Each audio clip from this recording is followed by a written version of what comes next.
హనుమాన్ జంక్షన్లోని శ్రీ లక్ష్మీ వెంకటేశ్వర స్వామి దేవస్థానానికి ఏలూరు పార్లమెంట్ నియోజకవర్గ తెలుగు మహిళా ఉపాధ్యక్షురాలు వడ్డీ వాసవిదేవి 1,15,000 రూపాయల విలువైన కేజీ వెండి 2 తీర్థం గిన్నెలను గురువారం స్వామివారికి సమర్పించారు.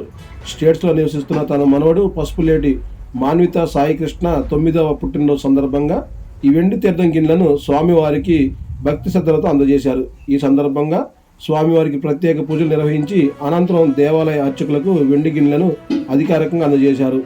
ఈ దాన కార్యక్రమానికి సహకరించిన సాయికృష్ణ తల్లిదండ్రులు మణిరత్నం, దీపిక మరియు భవానీ శంకర్లకు తల్లి వడ్డీ వాసవిదేవి ప్రత్యేక కృతజ్ఞతలు తెలిపారు. దాన కార్యక్రమం అనంతరం దేవాలయ నిర్వాహకులు వడ్డీ వాసవిదేవిని శాలువతో ఘనంగా సన్మానించారు. ఈ కార్యక్రమంలో దేవాలయ ఫౌండర్ ట్రస్టీలు కాకాని అరుణాబాబు, తవ పూర్ణచంద్రరావు, జడ్పీటీసీ మాజీ సభ్యులు శంకర సుభాష్ చంద్రబోస్, వేమూరి హరిణి, అలాగే శ్రీ అభయాంజనేయ స్వామి దేవస్థానం కమిటీ సభ్యులు అక్కప్రోలు సునీత, వడ్డీ రాఘవ, వడ్డీ నవీన్ తదితరులు పాల్గొన్నారు.